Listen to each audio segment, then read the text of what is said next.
Welcome to Tales from the Fog. Oh no, not again. You're welcome. What were we talking about? Oh my god. Okay.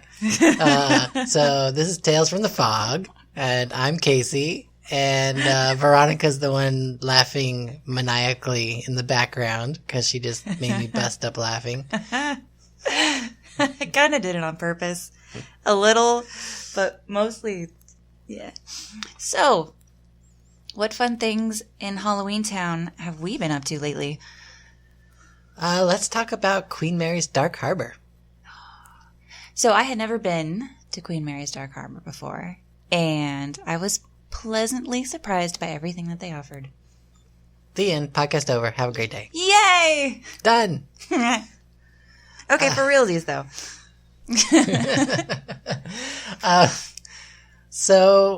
Well, let's talk about, I guess let's start with the outdoor mazes, because logically that makes sense. So part of this year, they had a complete reconfiguration of the outdoor area. So none of the mazes were inside the Spruce Goose Dome. They were all moved outside. So Circus, Dead Rise, and Intrepid were all outdoor maze venues now. I had actually never been in Circus because last year the line was so big, and I only went for the Sliders United show that we had a limited time between each of the 3 shows that they did that night. So it was just a maze we never got around to. But I really, really liked Circus this year. There was a few issues with the multiple paths. I would have liked to see it because everybody wants to go through the ball pit. Everybody wants to do the slidey floor thing. Everybody wants to do this. It's like, sure, make 2 paths, but maybe just make all the paths at some point do the fun things that everybody wants to do. Sure. Or the line control was like saying, hey, if you go this way, it's more fun. So everyone was picking a certain route and like blocking the line. So that whole design that they had of getting 2 different lines to kind of ease the flow through was completely shattered. Yes. And so that was a little bit of a hindrance. However, because of what that line control said, we got to go in the ball pit and it was really fun. Yeah. So, too bad everybody else. Yeah, too bad everybody else. And I fell down in the ball pit and it hurt really bad. Yeah. But it was worth it. Hint to everybody, the ball pit is not nearly as deep as you think it is. No, it's not like the ball pit at Chuck E. Cheese, guys. It's like a foot deep, it's like maybe. Maybe a foot deep. And it's all haunt floor on the bottom. So when you go down hard. Yeah. It's not like the net like they have at Chuck E. Cheese. No.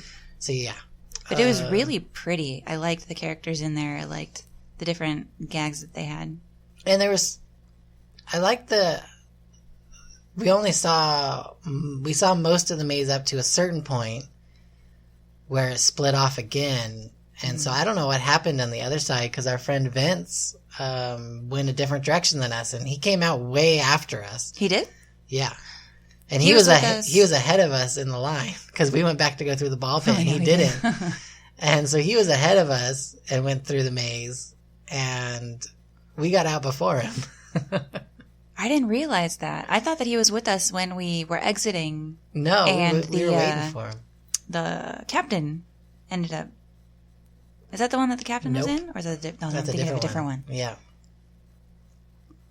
So he was waiting for us outside? No, we were waiting for him, but he went through first. Okay. I wonder what we missed. I don't know. We should have gone through again. I know. We were so tired by then, though. We had been there a long time already. Yeah. The next maze out. So Circus was awesome. I would say don't miss it if you go to Dark Harbor. It's definitely one of the cooler, more interesting mazes. And it fits very well into the whole overarching theme of the park. Yeah, because the whole outside is like a big fair circus kind of feel. Yeah, so, very circus sideshowy. Yeah. The next maze that we hit was, Outdoors Is Intrepid. Last year got a lot of flack. It was one of the ones in the Spruce Goose Dome. Mm-hmm. I actually really enjoyed it last year, mainly for the talent and the cool kind of two-story nature of it. So some people got to go upstairs, which we did. And then there was like some cool crawling and things they had to do. And then some people were sent downstairs. This year, I actually didn't like it. Now, refresh my memory. Was this the one where you start out on the train? Yes. Okay. This one was all over the place. Yeah, I didn't like it at all. So you started out in the same thing. Like you went by the train engine instead of going in the train engine. Mm-hmm. And then somehow you went around some stuff. I think it was just like cargo containers, like those storage containers. Mm-hmm. And then somehow you ended up on the train. And then you were off the train. And then you were in a vampire maze. This is where things started getting a little weird. And then at some point, the vampire maze turned into a swamp. Uh-huh. Which then went back into a vampire maze. Which then ended, I don't even remember how it ended. On like the cobblestone streets in the town. Yeah, on the streets in the town. And so I had absolutely no clue what the heck was going on in this maze. Yeah, it made no sense. So if you look at all of the different scenes individually, they're very pretty. Yeah, it was... everything was well lit. Everything was beautiful to look at. Mm-hmm.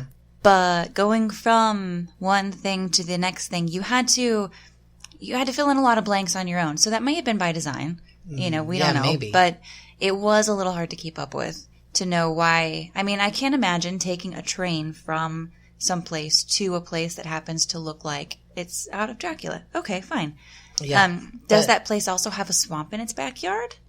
Because if so, then we just got off the train, went into the castle to Vampire Town, left the castle into the backyard, went into the swamp, and then went back into the castle in Vampire Town.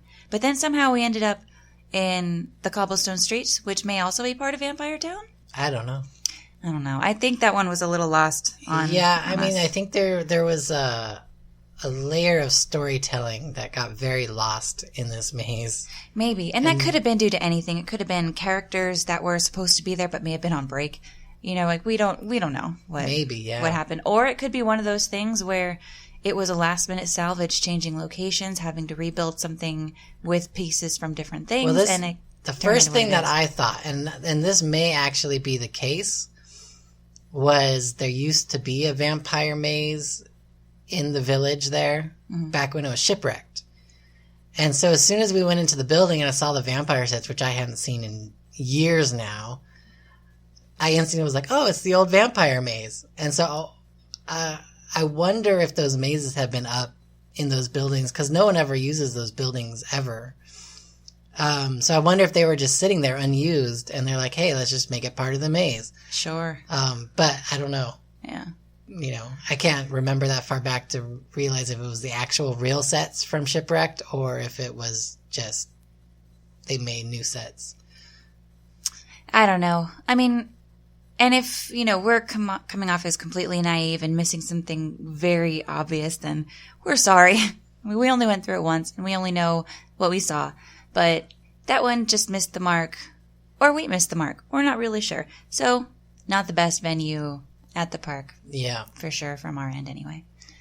What else was outside? The next thing we did outside was B340. No, that's on the boat. That's on the boat. Dead Rise. Is that the boat?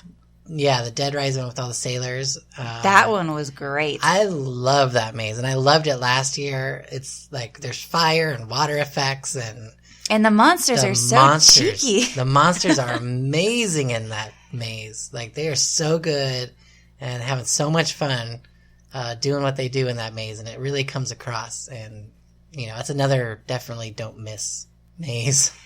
It was. From the moment you walk up, you notice that it's distinct. It's nothing like anything you will see at Universal or at Knott's or anything like that. I mean, it's just the scope of it and the depth of the entrance and the outside of it is something that you just don't typically see.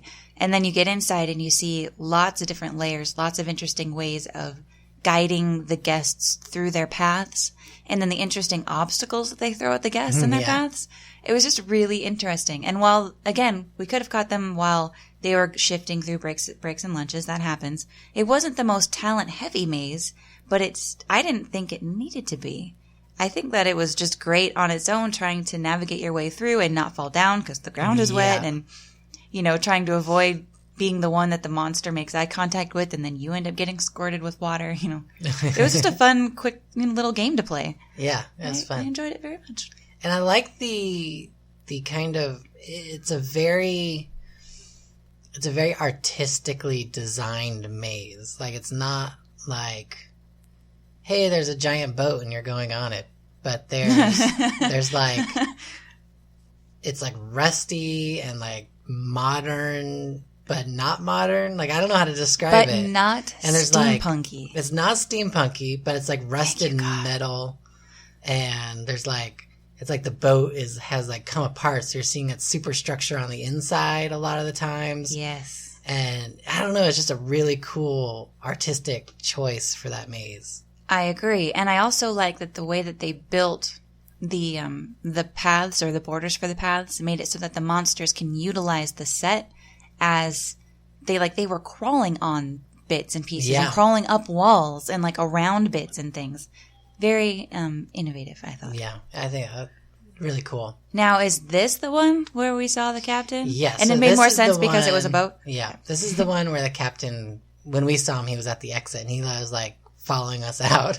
Yeah, and I tried to shake hands with him and he was having nothing to do with it. Yeah, Dead Rise. Love it. Awesome. I hope they keep it around because it's been around a while, but it's just such a cool maze. Might as well keep it. It was cool. It was one of the ones that was intimidating to look at from the outside. And I don't know if I could really say that for any of the other venues. Yeah, not really. Because the circus maze just kind of had like the traditional scary face entrance. Mm-hmm. It looked like a sideshow. And Intrepid just had the train. Yeah. And that was a long walk to get into the top, right?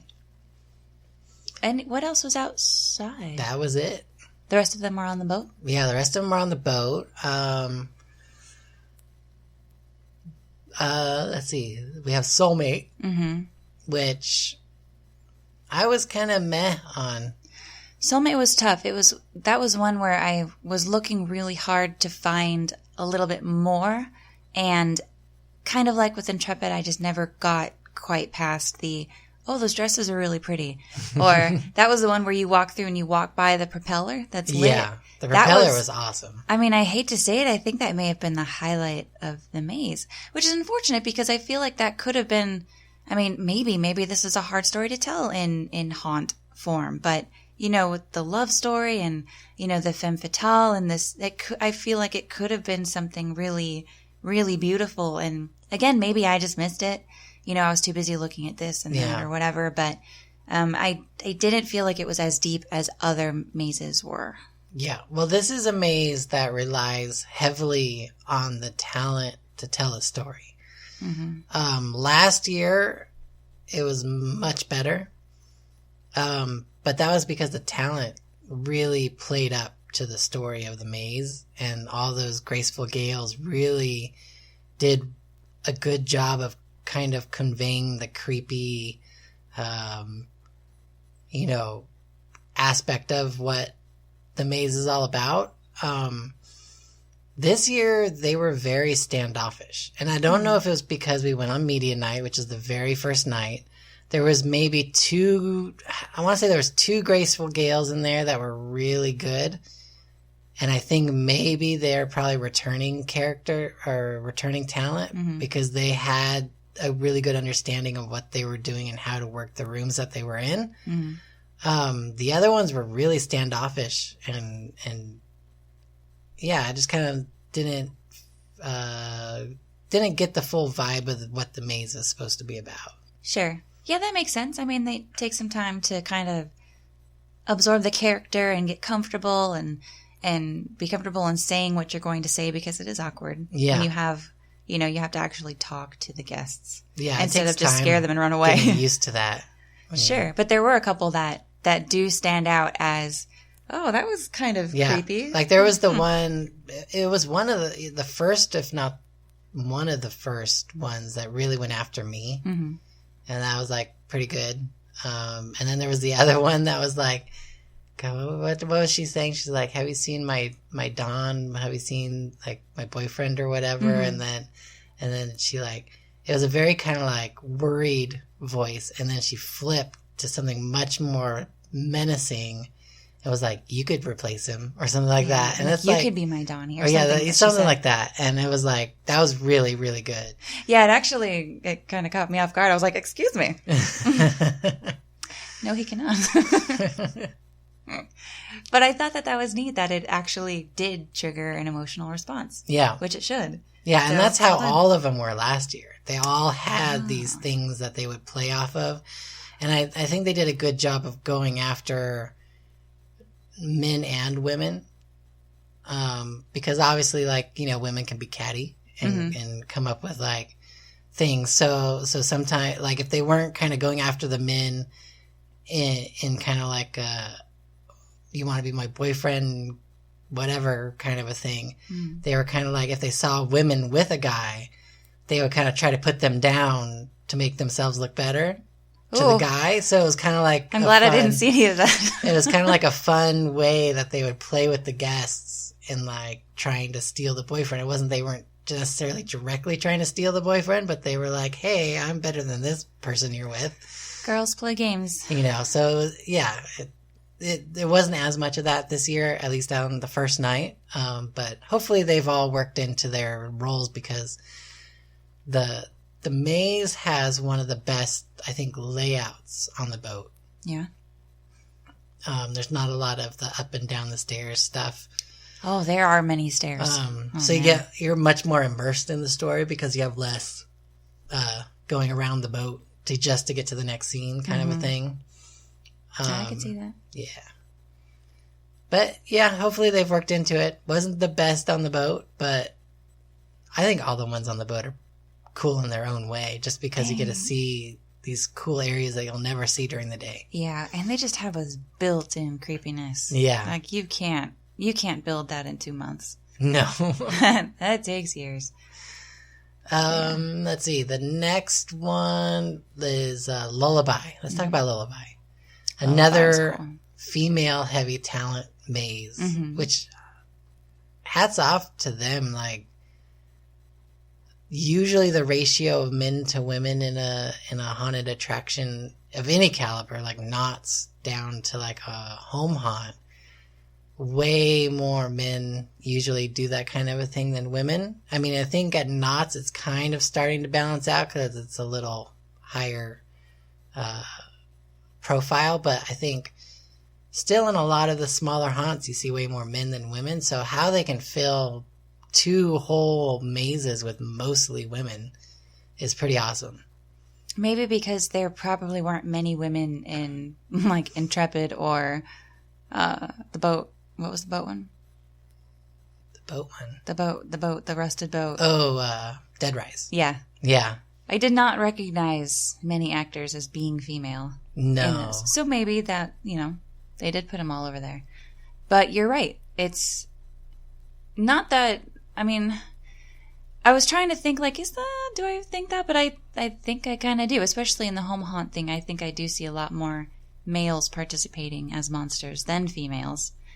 And then if they are females, they're in very suggestive kind of roles. I don't ever recall feeling like that at Scary Farm, and certainly not at Universal because Universal is so cast heavy. But Scary Farm, at least, I'd have to really think back. Recently, maybe since Las Vegas, there hasn't been really suggestive female roles. I think Knott's has taken a lot of strides to not just use the women as like a pretty thing. Agreed. You know what I mean? And that is because back like in the days of like the asylum, they had the sexy nurses, and then they had the sexy vampires, and then they had the pole dancers in the underground, and you had pole dancers in what was the vampire one? The EDM vampire one. Club Blood, and he had... And then you had the cowgirls from Terror Vision or whatever. Like, you had all of it. Yeah. But recently Knott's has kind of backed away from that, which I think is really cool because there's a lot of great female characters that can be told, and they don't have to be, just the sexy version of that thing. Yeah, well, that was something, for Coffin Creek, that was a really big focus of mine, is we have the asylum. And, when people think asylum, are they thinking of like, oh, I just want to see that intake nurse with the plunging neckline and the short skirt? Like, no, I want you to see a nurse. Yeah. Like someone who, is about to change your life and everything you know about life, not to be looking at her boobs. Yeah. But that, I'm glad to see that has expanded. But that's not to say or to downgrade anything, any character that's created that is sexy, because there is a part in a story to be told that character is going to tell that part of the story. Of course. And you're going to be a great diversion or... Yeah, if the story calls for it, then sure. But there was a point at Knott's where it was kind of like just gratuitous. True. Anyway, we digress. Yeah. So anyway, back to what we were talking about. Oh, Lullaby. Yes. So Lullaby is all about Scary Mary, who is the ghost of the little girl who drowned in the first class swimming pool on the Queen Mary.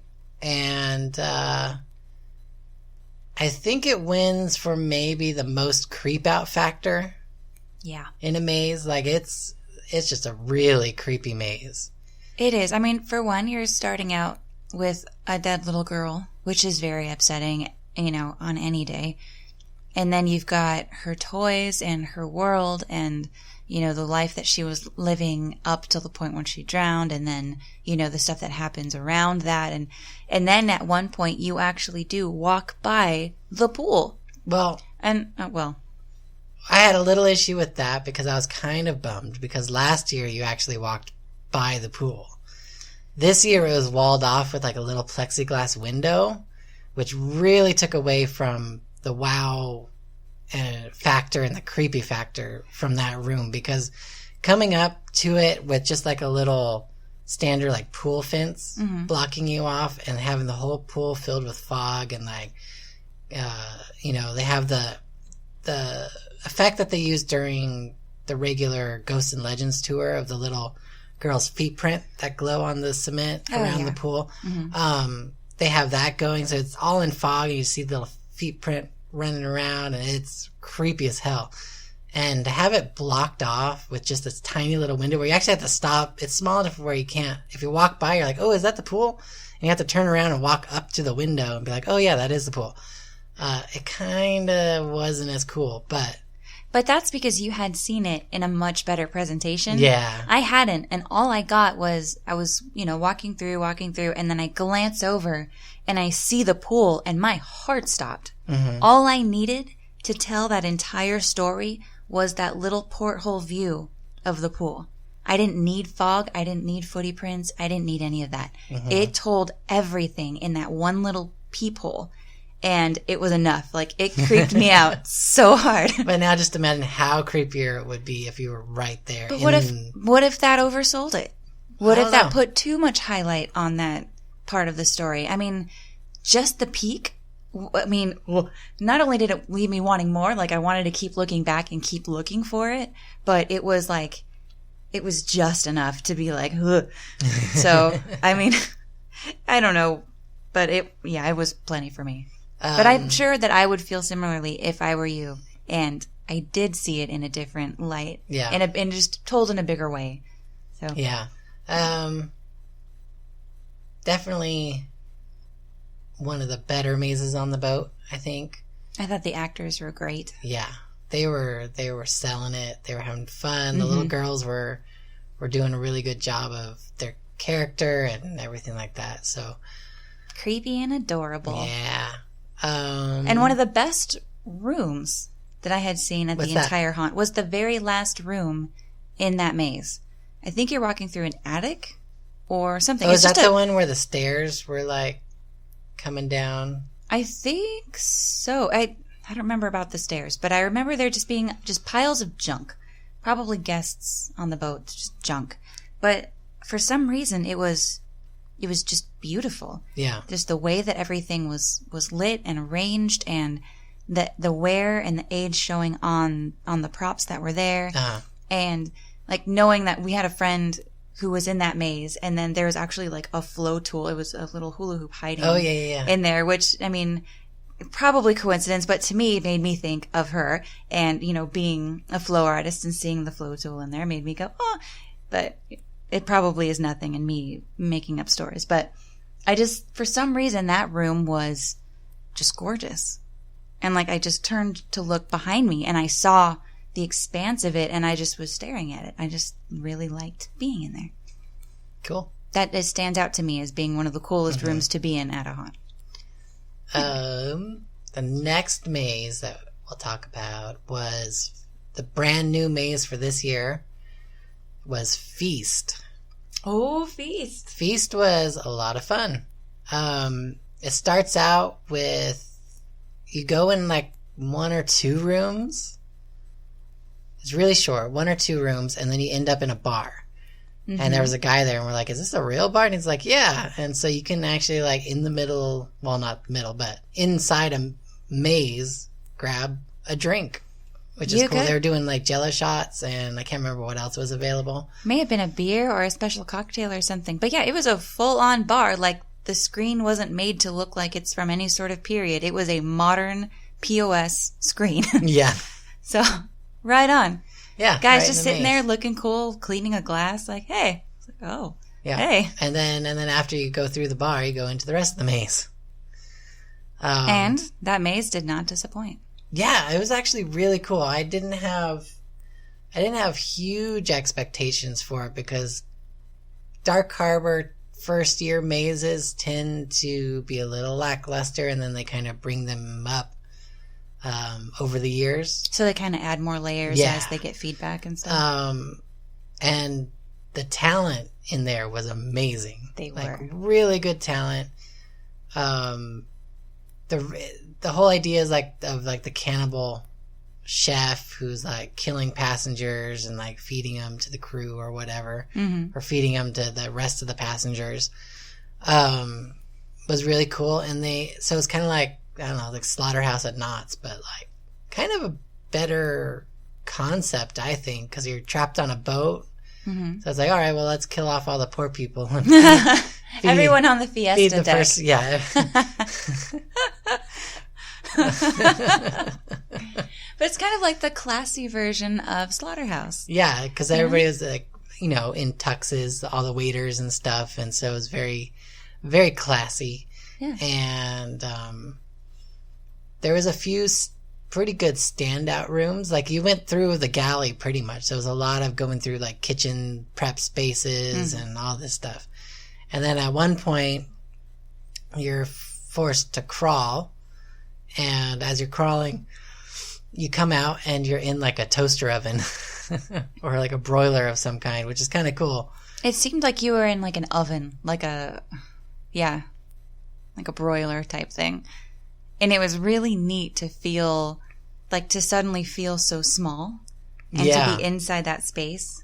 But then, like, there were interesting places where the monsters were coming at you and you had to actually crawl. Of course, they had a go around if you couldn't crawl. But, you had to crawl through this tiny little hole and kind of loop around and then come back in, and then you pop up and suddenly you're in the oven. Yeah. And then you had to crawl out of it too, which was cool. Crawl out of the oven. And then you see other stuff, like the next room you go into is stuff that just came out of the oven. Yeah, so it all makes sense. Yeah, they had some other stuff like, filleting on the barbecue, and they had, They had bowls filled with all sorts of horrible things and like lines of trays ready to go out, and like pretty intricate setup as far as like the path that you took through that whole thing. And then like the rolling trays that have like 20 different shelves and there's stuff on every shelf. Mm-hmm. Like they had those with, brains and eyeballs. Funny enough, those are called Queen Marys. Really? Yeah. Holy crap. All those people that work in food prep and back of kitchen staff know that those aluminum stacked trays are all called Queen Marys. Holy crap. Now, did they originate on the Queen Mary? I don't know. I don't know why they're called a Queen Mary, but that's what they're called. I will never forget that. I can tell you that. So after you leave the galley area, then you start heading back up into where the guests are. Yeah. And then you pass by a really interesting character, again, who stands out, and he's just pushing his room service cart, and he's just saying something, rattling on to himself. I don't know what he's talking about, but it was pretty funny. Yeah. And then there's another character that was yelling out something about order this, table this. Oh, yeah, he was like order 87, table whatever, and he was just repeating it over and over and over and over and over. It just added that extra level of depth. Yeah. It was fun. Yeah, it was really cool.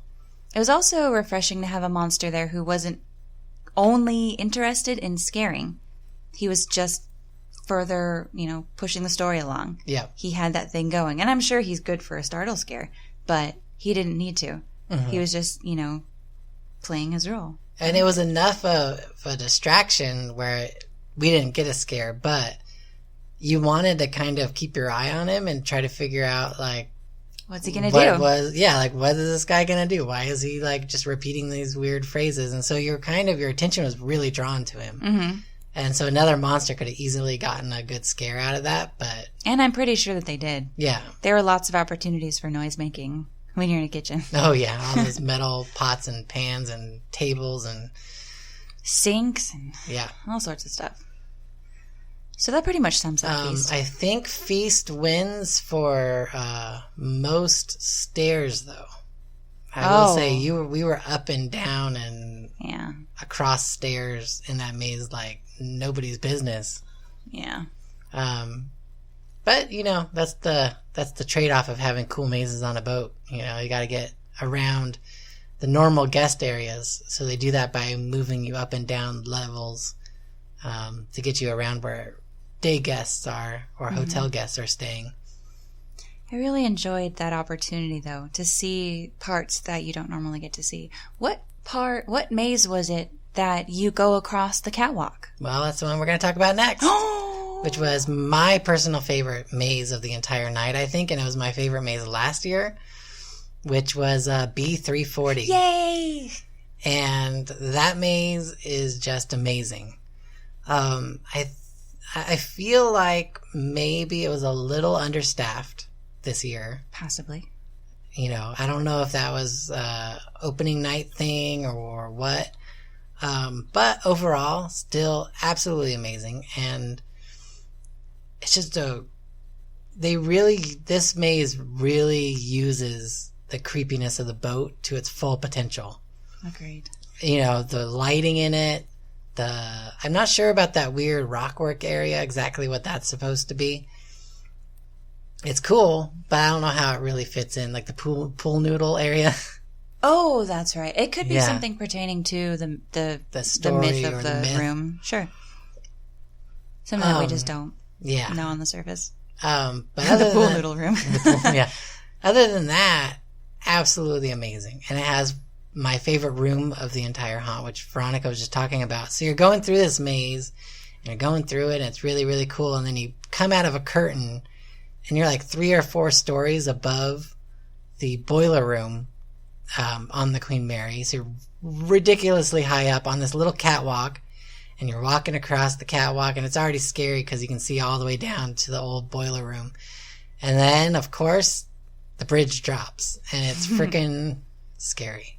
It was beautiful. Yeah. I was distracted because a long, long time ago, there was a belly dance convention at the Queen Mary. And one of the stages was in that area. So I was too busy looking at the stage, where the stage was, and the little walkways and stuff that we took, that I was impressed by the drop bridge, don't get me wrong, but I wasn't absorbed by it. I was too busy being distracted by other things.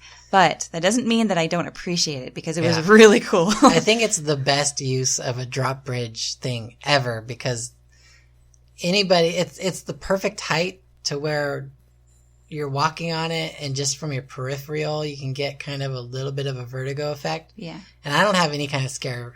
I'm not scared of heights at all. So I don't know how other people that are scared of heights deal with that room. It's upsetting. But I can just imagine how much more that bridge dropping thing would affect somebody who's terrified of heights, and then they're walking across a scary scary catwalk, and then it drops on them. I imagine that there are many people who drop to the floor, drop to their knees. Just like, that's it. This is how I die. You know, I mean, if I wasn't distracted, I'm sure that I would have been thoroughly scared. Yeah.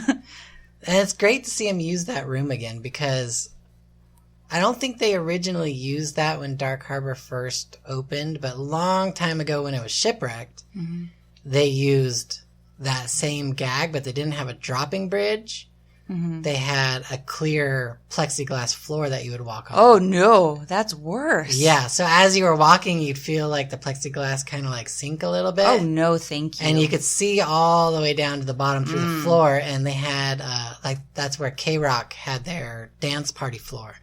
So you could see people like having a good time dancing down there. And there was like, you know, rave music and whatnot going on. Really? Yeah. What maze was it at the time? Oh, I don't know. They had like really generic mazes, like yeah, because it doesn't sound like rave music like, mixed with ship terror maze. I don't know, whatever. Like okay, like but the whole thing had spooky boat, spooky boat maze. Yeah, but Shipwrecked relied very heavily on like EDM, heavy metal, that kind of stuff. They didn't go for ambiance. Yeah, they went for let's just like pump some crazy music in here. So I mean, I guess it kind of fit. You know, you pop out and you see a bunch of people down there dancing, having a good time. That's cool. Yeah, I mean, whatever. But the plexiglass floor was awesome. The plexiglass floor. Can you do a plexiglass floor that drops? Probably. That would be thoroughly upsetting. Just throwing that. It'd be harder to hide like the mechanics of the dropping bits. Yeah. But. Indeed. But throwing that out there. Yeah. Yeah, that room stands out also. Yeah. Being very cool. And I think that is it for mazes. So one other thing I did want to talk about the B340. Yeah. Was they used some interesting gags. Like they have these doors and the doors actually stretched out. And oh yeah, with the stretching hands and faces and stuff. That was really cool. I thought it was, I mean, from the haunter's perspective, it was really easy to see what was happening, but I really enjoyed that they brought the room literally to life. Like they made the door kind of jump out at you, and they did use that gag in a couple of different places. They may have used it in other mazes. I don't remember, but that gag there stands out the most to me. Yeah. Maybe I may have seen it later in that maze. It might have been one other maze that had it. Yeah. I feel like maybe it was one other place. Possibly Lullaby? Maybe. I don't remember. Yeah. But it was, of course, best used there. Oh, yeah. Where it's all about the room. Yeah. It was pretty cool. So then let's see, what else is there to have? Did we see any of the acrobats? No. And I wanted to. We didn't get to see any of them. We did see the fire show, at least bits of it here and there. We saw some dragon stabs, fire hoop, fire staff, double stabs, poi, and palm torches. Yes. What the crap else is there? Fans? There you go. Oh, we saw fans too. We saw a duet of a boy and a girl. Right. That's right. So I guess we did see the whole thing. Yeah, we probably not all of the pieces, but we saw all the tools. Yeah, not all at the same time. We saw them in like sections as we were walking by. We'd stop and check out what was going on. I did get some video of there was a girl doing fire hoop. Yeah, a fun little end sequence to her performance that I caught. That was pretty fun. Other than that, I was a little distracted because we headed over to Slider Alley. Oh yeah, and caught ourselves a little bit of a slider show. Yeah, sliders. The Queen Mary sliders, as they're known now, they're no longer Slider Nation. No, I guess that's related to, there was an individual who spearheaded that, and that individual no longer is there. So now the new group, headed by Lee, who's an old friend of ours from Scary Farm, is now the ringleader along with Squeaks at Queen Mary as the Queen Mary Sliders. Yeah, and I have to say, I absolutely love their show. I did too. So much fun. It's comedic, it's silly, they have some good stunts in there. There's just like, I don't want to spoil it for anybody because it's so funny, and like some of the the little gags that they do are just freaking hilarious. Oh my God. It really was. It was a great story to watch. Yeah. And keep in mind, the overarching theme of the entire event is it's this circus sideshow type thing. So all of the sliders and street actors and everything out there, they're all circus related clowns and that kind of thing. Yeah. So when you have that overlay of clowns, you get a little bit of silliness kind of, built in. Well, they definitely utilized that. And they definitely embraced it. Yeah. They did. And it was, of course, I'm sympathetic to sliders. No matter what your skill level, I'm going to root for you. But I could not stop smiling from start to finish, either because it was funny or because they were doing stunts that I didn't know these kids knew how to do, or they were doing things that I honestly had never seen before. They actually leveled up a Decade Brigade trick in a way that I had never seen. And I was so impressed. I was like, yes! I'm just so proud to see... I love sliding, but it was really cool to see it done so well and with such pride. These dudes love it. And girls, sorry, sweetie. They love to slide and they were having fun in every bit of it. And you can tell that, it was day one, first time they had their show, in front of people. There were a little bit of glitches here and there, but there's always glitches. Yeah. No matter what. On the last show, you're going to have glitches. But the fact is they had fun through the whole thing. Yeah, and it was great.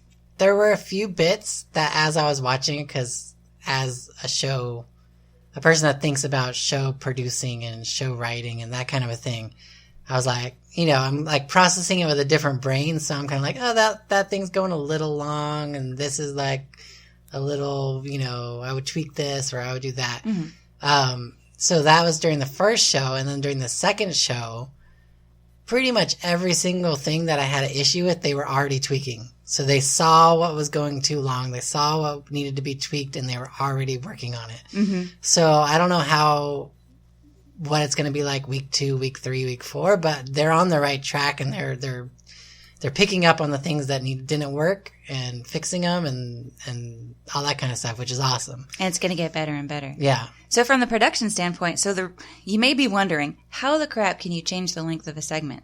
And I had never thought of doing it this way before, but they're freaking geniuses. So with Decade Brigade show, we have a mixed set, and we know exactly how long it's going to be, mostly because the show is embedded in a much bigger, heavily calendar related thing. So you have to be very specific about your schedule. Yeah. So we have like a set, 12 minutes, 13 minutes, whatever. They do have a little bit more flexibility. So what they did instead was they had a playlist, and they were able to freely go from one song to the next, to the next, to the next when they needed to. And that's how they were able to adjust the length of each segment. Yeah. And it was brilliant.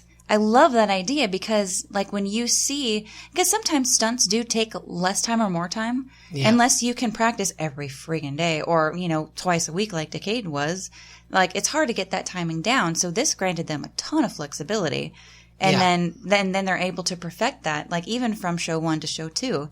It was the same show, but it was better. Yeah, definitely. And then even in show 2, I think they may have done a couple extra things. Maybe they jumped more folks. Well, they traded out a couple tricks. Yeah. So I don't know if they thought maybe those tricks weren't good enough that they did in the first show or whatever. But there were a couple tricks that they swapped around. Yeah. And you have that liberty when you're able to determine on the fly how long each piece is going to be. Yeah. I thought that was really smart. So good job, guys. So that takes us nicely because we've wrapped up the Queen Mary. Yeah. Is that everything that we've... Yeah, I think so. There? So what do you think is Queen Mary a must Halloween do? Yes, absolutely. Yeah? Yeah, it was my first time there ever, and I really wanted to go back. I'm kind of bummed that I won't have the opportunity. Well, I may have the opportunity. We'll see. It's kind of up in the air. But, as just a guest, a carefree guest, that's the last time I would get to see it this season, and I wish that I could go again. Because I had a lot of fun. Yeah. And there are some shows that I would still like to see. I do want to see the fire show. I know that they break it up, so they have a sequence and then something else happens and then a sequence, and they kind of it's more 6 to 7 minute segments as opposed to a 15-minute show. But I would really like to catch the whole series. Yeah. And then I'd also really like to see the acrobats. There was some cool aerial stuff that I really wanted to see, and we just never got around to it. Mostly because we're in Slider Alley. Where the stage is for the acrobats, it's kind of like to this. It's in a spot where you can't see it if you're waiting for the slider show. Yeah. And if you're in line for Dead Rise or Intrepid, you can't see it. It's in one of those weird places where, there's just nothing Yeah, and around. last year they had the acrobat stage in between the lines for Circus and Intrepid. So while you were waiting in line, just random aerial artists would show up and entertain you while you were waiting. That sounds like fun. And it seems like the way that they had the stages laid out, the fire performance was more, it looked like a little bit more showcased. Mm-hmm. But at the same time, it was in the middle of places where they were destinations to other places. Kind of like the street monster stigma where, people aren't there for the street monsters. They're there for the mazes. They're just walking past you to get there. It was kind of that same thing, although they did have a really big crowd. This is an interesting thing, and I don't know why they did this, but it kind of bugged me about the fires show. The green room where they store the fuel and the fire props and the fire performers is directly next to a smoking section, which is a huge no-no in the fire community. No, it is not. Is it really? It is right next to, there's not even a wall. It's those, metal blockades that they use at concerts, so you can there's nothing between the people smoking and where the fuel is. There's no 25-foot space? There's nothing there. And so that kind of bugged me. I was like, these guys, this is like a professional event. How they got their fire permit, I don't know. Because you need to map out where your smoking sections are. Yeah, we would never be allowed to do that at our fire shows. Really? Yeah, it's right next to a smoking section. There's got to be something. And it's right next to the hookah lounge and stuff too. Which the hookah lounge, whatever, it's not as bad as it depends on where open, they're heating those coals. Yeah, that's an open flame that's got to heat those things. Yeah, but maybe there's something we don't know. I don't know. I didn't notice that. I may have had a heart attack. I noticed it right away because I was the one that always had to get fire permits for our shows. Oh yeah, you are the permit man. And so I was the one that had to write out the maps and all that stuff to show where, the boundary between where smoking was allowed and not allowed and where. And all the fuel was kept back there? Fuel was kept, yeah. I saw them fueling. I literally saw someone smoking about 3 feet from where they were fueling a prop. I was just like, that is not cool. That's just, okay. Well. Very, very, very poor planning there. But perhaps we're just being prudish here. But that sounds a little scary. Yeah. Because you got to think, there's liquid fuel, yes, but once you've dipped your tools and you've lifted them out, there's also gases coming off of that. Mm-hmm. And then where do you spin off? Where do you spin off? And, yeah. So, are you spinning off in the direction of the smoking people? Maybe. They can light themselves on fire. Smoking kids. But anyway, that's, behind the scenes stuff. Whatever. That's the kind of stuff that I notice when I go to events because that's stuff I deal with all the time. Well, I was there too, but at the same time, I was so absorbed in the sliders, I noticed nothing else. Yeah. I couldn't look away. So speaking of sliders, last night we had the first Sliders United practice at the Queen Mary. How do you like that? Oh man, it felt great. I mean, I hadn't slid since we went to Texas. And I've been training, of course, but I haven't strapped on my pads since, the beginning week of August. So it was fun. It was good to give all my old friends hugs and meet new friends and get to actually slide on the Queen Mary's turf and get to experience the floor the way that they do. So for those of you who may not know, when the Decade Brigade practices, we go to Chapman Sports Park, and it is forever shiny due to all of the wax that we have put on the ground over it's got to be more than a decade by now. Oh, sliding there, right? For sure. So you've got all of this wax from the dollar store, all of these knee pads going over and over and over again, all of the summer suns beating down on it. That ground is pristine. You leave Chapman Sports Park and you go into the real world, you've got things like friction and then, just normal things that you shouldn't have wax on the floor because people can slip and fall and all that good stuff. The Queen Mary has done their absolute best to make that ground slidable, and it's definitely passable. But it's, it's just not where we're used to. So adjustments had to have been made. And so we did our best. We tried not to fall over. We did fall over. We hit people a little bit more than usual, actually. We had a really good one. Yeah, we had some at the stitches. end of the night where someone ended up needing stitches. But rubbing is racing. Yeah. There's an inherent risk in being a stunt performer, and these guys and gals are legitimate stunt performers. And especially when you change, a very important variable like that, like the texture of your floor. Yeah. That changes a lot of stuff in the physics. Yeah, and that's exactly what happened was I think he was afraid he was going to slow down too much because of the friction, so he overran it. And when he overran it more than he needed to. And that's what caused the issue. Yeah. He just was going too fast at that point. The same thing happened to watching American Ninja Warrior and the kid from Connecticut who overswung and smacked his bicep on the thing. And he was like, why did I listen to everybody? Anyway, we are building some tricks that have never been done before. I have video of one, and I wanted to post it, but then I was like, dude, this is too awesome. I don't want to post it. I would hold off because, interesting things happen when you get people who have been practicing on their own as groups for so long, and then they come together, and you start bouncing ideas off each other. And then you go, oh, it would be cool. Oh, it would be stupid. What if you did this? What if you did this? Suddenly you've got a trick that no one's ever done before. And it is dangerous.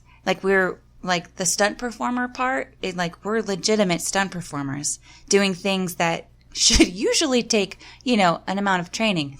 We're doing it on the fly. Yeah. But some stunts have been practiced and practiced a lot and are executed pretty cleanly. But there are some things that, like I said, we've never done this before. Yeah. So it's going to be interesting. So having said all of that, it is October 25th and November 1st at the Queen Mary. You have to buy a ticket to get into Queen Mary, but you need to do this. Last year they did it was it November 1st?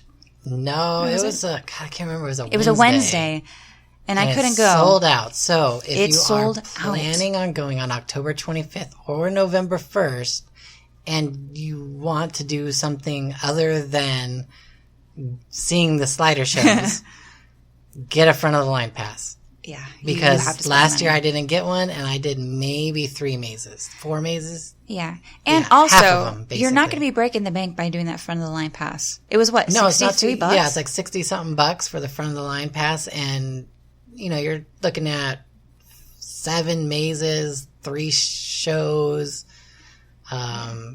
There's plenty that you get your money's worth for sure. You really, really do. Especially when you look at just a general admission ticket to Knott's is what, $70-something? Yeah. Wasn't it $79? Something like that. And that's not any sort of upgrade. So or Universal, where it's $1 million just to get in the park. $1 million. Forget front of the line. Forget VIP. You're looking at hundreds of dollars. You can go to Queen Mary, get all of this stuff, get the Decade Brigade, Queen Mary. We've got Knott sliders. We've got Six Flags sliders. Mountain sliders for the first time are coming down. You guys, you really, really need to go to either the 25th or the 1st. So most of the people will be the same for both days. The Decade Brigade has 2 different chunks. We've got Team Decade and Team Brigade. Decade will be there on the 25th. Brigade will be there on the 1st. The level of awesomeness will not change from one day to the next. Whatever day you can go, please come. If you want to come to both days, that's awesome. But be aware, it is going to be packed. The fact that they were able to sell out a Wednesday is pretty impressive. And last year, people were sitting down to get a seat for the show an hour and a half before the show started. So it's kind of a big deal. Just be prepared to, sit a lot. Yeah, be prepared to hurry up and wait. But I will say the area, because of the redesign, there's actually less room for guests this year. The slider alley is a little bit shorter. Yeah. And because of where how the hookah lounge kind of sticks out, there's not as much room for people to get around the area as much. Yeah. So get to the shows early if you're going to go. Yeah, definitely. So, yeah, we sold the shit out of that. There is one last thing that we do need to talk about. What's that? Before we wrap. And that is ye olde Coffin Creek. Coffin Creek. Coffin Creek. It's this little thing that's going on in Corona. It's been going on for about 10 years. And I heard some local podcasters are actually maze managing at this place. I know. Crazy. We should really get in touch with them. Yeah.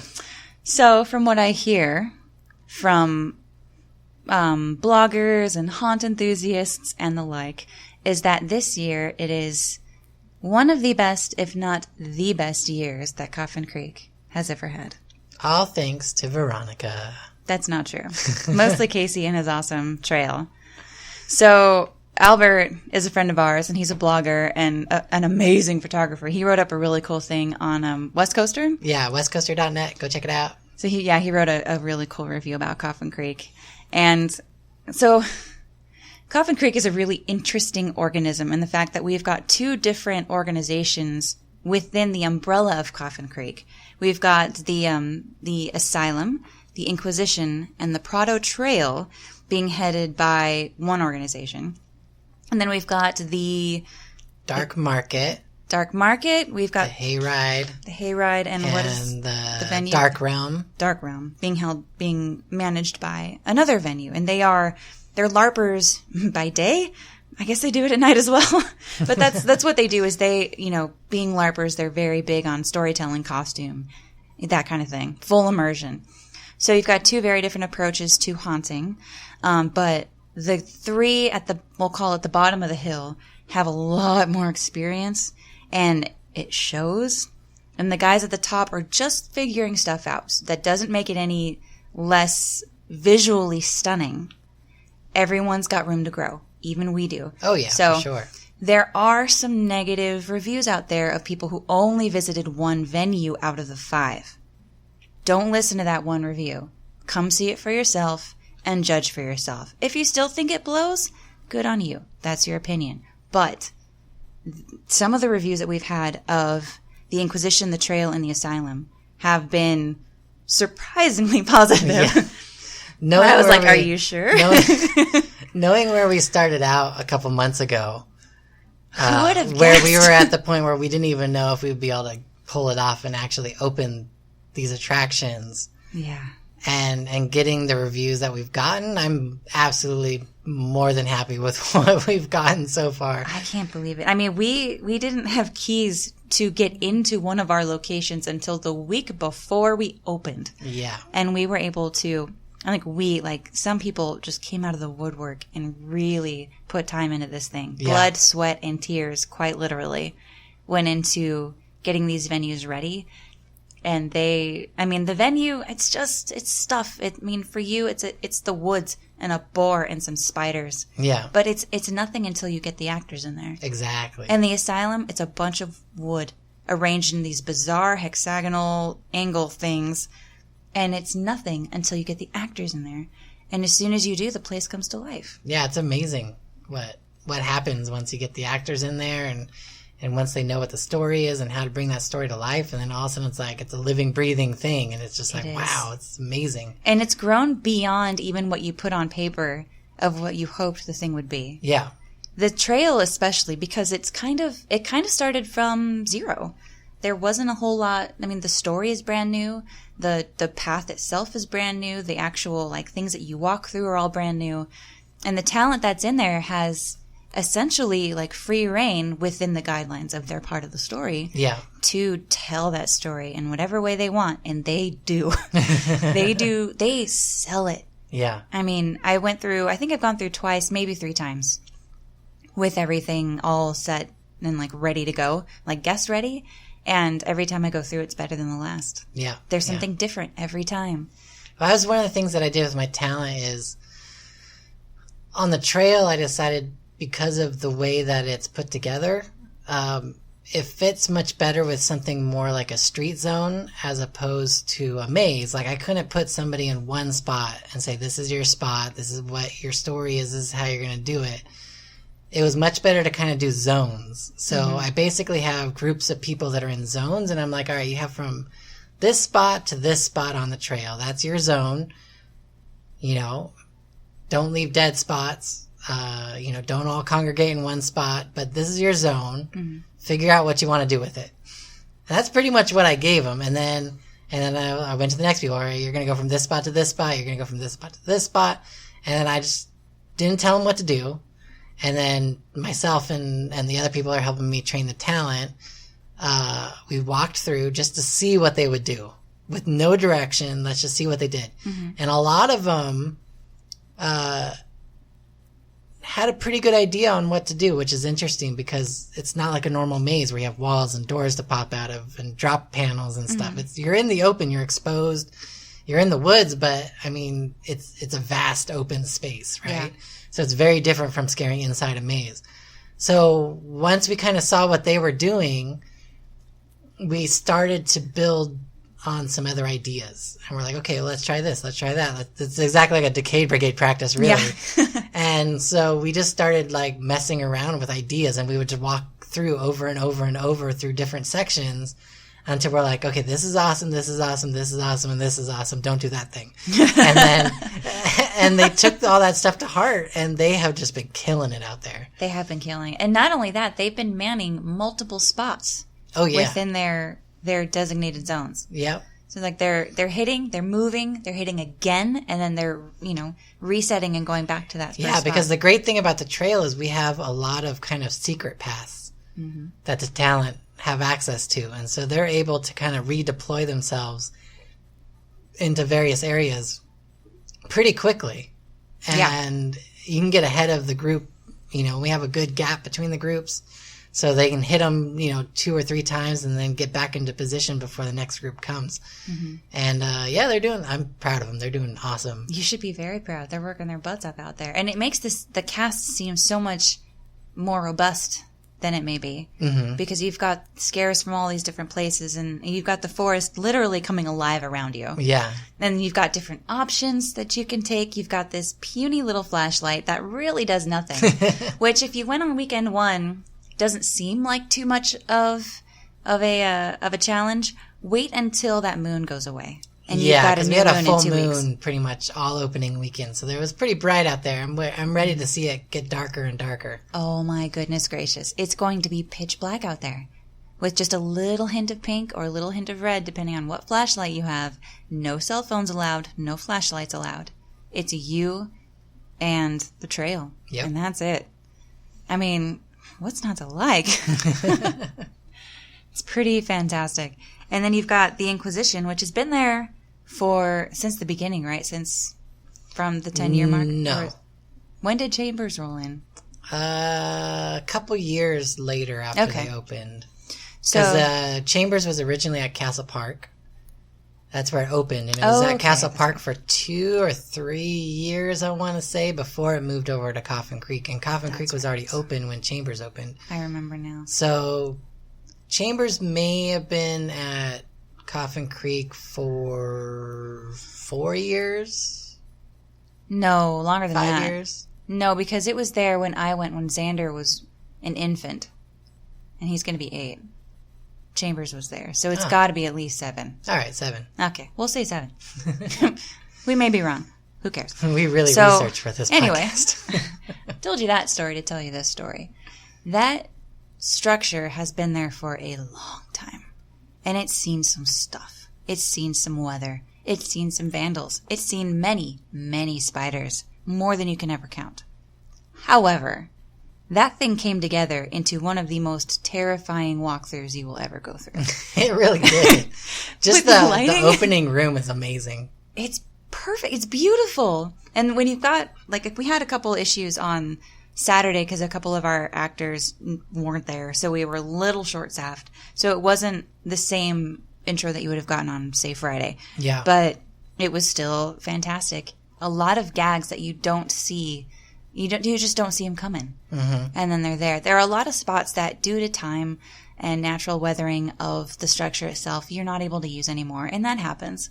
Yeah. But there are plenty more that have presented themselves through that decay process, where now you've got new places to hide and new things that you can do.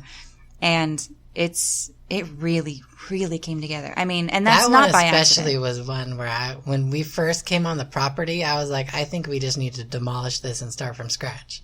But like that's how bad that maze was. There was full rooms that you couldn't even, like full sections of the maze that you couldn't even walk through because the roof had collapsed in on itself and the walls were falling in on themselves. And just to see where we got it is pretty awesome. Yeah, but that goes to show you the amount of man hours that have gone into that maze. I mean, Matt was there like every day. Yeah. Like as long as he was allowed on site, because the LARPers didn't have anything going on or renting out the thing for a wedding or whatever, he was there. Yep. Building constantly. And he brought that thing back to life. Oh, yeah. Like, no question, he brought it back from the dead. Absolutely. And it's awesome. Knocked it out of the park. And then, but again, it's all just walls and a bunch of crap until you put actors in there. Yep. And those actors are owning it. Just phenomenal. I'm so proud of them. Yeah. They're not even my monsters, but I'm just like, oh, I love you I'm guys. just proud of all of them. Like, I'll even give the ones up on the Dark Realm. Yes. Like, those actors in that maze, the few that they're there. They're not many, but. There's not many, guys. But the ones that are there are acting their brains out. They sold it. Yeah. And the first half of that maze is great. They got screwed. I mean, there's no question they got screwed when it came. It's all paperwork. Yeah. It's permits. You have to, when you do something like this, what you have on site has to match what you submit to the fire department to get your permit. And something happened where what they had envisioned wasn't on the paperwork that they submitted. And so it created a really big hurdle for them that they had to overcome very quickly. So they pretty much had to tear apart an entire section of the maze and rebuild it about 2 days before. And so, there's a section where it's just a lot of black walls because that's all they could get up. That's all they had. In time to open. It needs to be known what they had in mind was nothing short of impressive. Oh, yeah. They absolutely. had an entire village that you were going to walk through. You were going to walk over a bridge with water. I mean, it was the way that they had described it to us when we got to walk through in some of the earlier days would have been, I mean, I wanted to see that so badly. And then to hear what happened was, I mean, that's heartbreaking. Nobody wants to see that. But you can see the seeds for something that's very impressive. Yes. Like, some of those rooms are just jaw-dropping. They are, and you can tell that a lot of work went into them. And they did. They hired out and made sure that they had, the proper, know-how come in and build what they were able to put together. And, the walls, shit happens. Sometimes you just have to get your guests from point A to point B and just like, don't worry about this. Let's focus on this. If Universal can do it, they can do it. Damn straight. We've talked about this. Yeah. But you know what? They really... They did the best that they could with what they had, but I don't think that's giving them enough credit because that first section is so beautiful. Yeah. I mean, the storytelling and like the number of actors they have in those first rooms is impressive. Yeah. And they're all selling it, and you've got your guide who's guiding you through all of this and telling the story. I mean, just freaking gorgeous. And the lighting they've got, you like walk through this bizarre like tree thing and just, I mean, I was impressed, especially knowing what they went through. Yeah. I was even more impressed. Yeah, because there's only a couple people. I mean, just like I pretty much only did the trail. Matt pretty much only did the Inquisition. I think they only had like 3 or 4 people working on it most of the time. And they had a lot of work to do based on what that maze looked like, before they started working on it. Yeah. Definitely. So, again, like, it's not going to be filled with, 100 different monsters, but it's definitely worth going through. Yeah, it's cool. You really need to see it and see, what they were able to accomplish within the confines that were presented to them.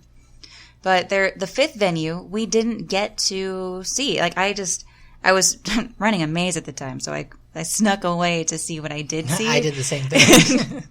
And then I had to run back. So I didn't get to see the hayride. We've heard meh reviews on it. But I don't know. I don't know what they do. So I can't tell you one way or the other. I fear that it came down to a staffing thing. Yeah. I think that, a good hayride, when you think about it, requires like 100 bodies at least. Yeah. To really, like, to give each, because you have vignettes that you go through. You don't have to line it like a maze. You have different things that you, like, you go through a thing and then a thing happens and you go through another thing happens. But for them, they just didn't have the bodies to do the things. Yeah. So we don't know what's out there. I have heard that it's not the most entertaining, and I hope for their sake that they can build it up. Week. Yeah. They do have that opportunity. And as hunters, we are granted that ability to level up on that Monday through Thursday before the next weekend starts. So that is, an option. So I hope that, it was able to grow a little bit. And you know what? If not, it is what it is. Yeah. It's, you got to work with what you got again. So let's talk about the last thing at Coffin Creek. Something that we didn't even know happened at Coffin Creek until we were asked to come and beta test it. Mm-hmm. There's an escape room at Coffin Creek. What? Yeah. And you know what? It's actually a pretty freaking good one. I had a good time. I had a lot of fun, and it is a hard escape room. So, hold on. It is challenging. However, this was after a night of full dress rehearsal where we had been there. It was about since midnight. And we got there like 3. 3 in the afternoon. So we were really a little tired. brain dead by the time we got in there. Yeah. That being said, Casey's done a lot of escape rooms. I've only done one other one. And we didn't finish. No. We did not get to the end. And we had 4 other people with us, right? 4 other people. Yeah. So there were 6 of us in there. And we got down to the last 2 puzzles. Yeah. Which is better than I thought we were going to do based on how the first 15 minutes went. Yeah, we were so out of it. I didn't think we would get very this far. it's only a 30-minute experience, unless we talked to them afterwards because we were beta testing, and they were saying they were thinking about pushing it up to 45 minutes, which would have been good. I think if we would have had an hour, we would have finished it. Do you think we could have done it in 45 minutes? 45 minutes, I would have been really close, I think. I don't know, because none of us revisited that first one that we were working on. They had the coins involved. The coins and the board. I'm not going to give anything else away. But we were addressing it at first, and then we kind of were like, I don't know, and then we moved on. So the two, I don't know how to describe it without giving hints away. Well, it's not going to solve anything if you But the 2 hardest puzzles are reliant on getting information from other puzzles. Mm-hmm. So since the 2 hardest ones are at the end, those are the 2 that we got stuck on. Because you had to solve all these other things, and you only have 30 minutes. So by the time we got down to okay, we only have 2 left, it was like we have 5 minutes, I think, left on the board. And we're like, And that's when we wanted to revisit those puzzles. Yeah. And we were like, Yeah. And they're one of them, very involved puzzles. And typical with escape rooms, if you are fortunate enough to have it explained to you at the end, you go, oh my God, really? And there was one of them that I was thinking, even as he was explaining it, I was like, yeah, we didn't have enough time to even finish it. Even if we knew what we needed to do, we wouldn't have had enough time. I don't think we would have had enough time to actually complete the puzzles in the time we had left. Yeah, because it takes a little bit of brain power, and it does take time to figure all that stuff out. But I feel like if I had, and I didn't think about it. I was so tired, you guys. I don't even, there were, stuff that you had to figure out, lots of layers, of course, that's in an escape room. But, I mean, we were having a really hard time with the simplest of things. My God, yeah. So, I mean, even if I had sat down at that puzzle, I don't know if I would have figured it out in time. I think with enough time, I could have, and if maybe I wasn't exhausted, I may have. But it was just, I mean, I kind of want to go visit it again with a fresh mind. But see, then we know the puzzles up until the last, and we even know how they work. So we know we know the end result. We don't know how to get from point A to point B to point C and D. So it wouldn't necessarily, I mean, we would obviously finish it, but I would like the opportunity to jump through those hoops. Yeah. If that makes sense. But highly recommend Highly recommend the escape room. And nobody knew about it. We stayed up all night making that stupid flyer and all this stuff, and then there's nothing about an escape room on any of it. So, yeah, because nobody told us an escape room was going to happen. I don't know if anybody knew. Yeah, I don't even think Matt knew. Matt's like, we have an escape room. So if you ride off the hayride, consider the escape room the 5th venue at Coffin Creek. How about that? Yeah, let's do that. There we go. The hayride, the hayride's an anomaly. Go check out the escape room. But the escape room is an upcharge, not included in your combo ticket. Do you know how much it is? I don't. And they actually have a separate Facebook page and a separate website for it. Oh, okay. So you can't buy it through the Coffin Creek website. Everything's all separate? It's totally separate. They're basically like a vendor at the dark market. Gotcha. They're like renting a space. But really awesome. So even if you just like, you know what, I'm looking for a cool escape room to do one night and you don't want to do any of the haunted mazes, you just want to do a cool escape room, come on down to Coffin Creek. There's a lot of stuff serving you there. I mean, there's shops there. We've got food, funnel cake, which is delicious, coffee. I think there's more stuff too. Isn't there like supposed to be a taco truck or something? The first weekend was, again, everything kind of came together at the last minute. So I think there are supposed to be more vendors there selling food. I think there's supposed to be more down the hill than I that hope one so. person. I want the funnel cake / coffee truck to move down to the bottom of the hill. Let's put them at the bottom of the hill. That would make me very happy. All right. We're over our hour already. What? Yeah, we're like an hour 15. Holy crap. So, all right. Well, you got anything else to plug? Giggity. We've covered all the bases as far as things that I wanted to talk about. I wanted to talk about Coffin Creek. I wanted to talk about Sliders United. And, of course, I wanted to gush about seeing the Queen Mary and then the progress at Coffin Creek. So that's everything. How about you? I think that's it. So follow us on Facebook and Instagram at Tales from the Fog. You can follow Veronica on Instagram at Veronica Voices. And you can make sure to rate and like us wherever you get the podcast, iTunes, Apple Podcasts, Stitcher, wherever you're listening. Rate us so people can find us. I think that's it. Yeah. So until next time, guys, we'll see you in the fog. Be good to each other. Bye, guys. Bye.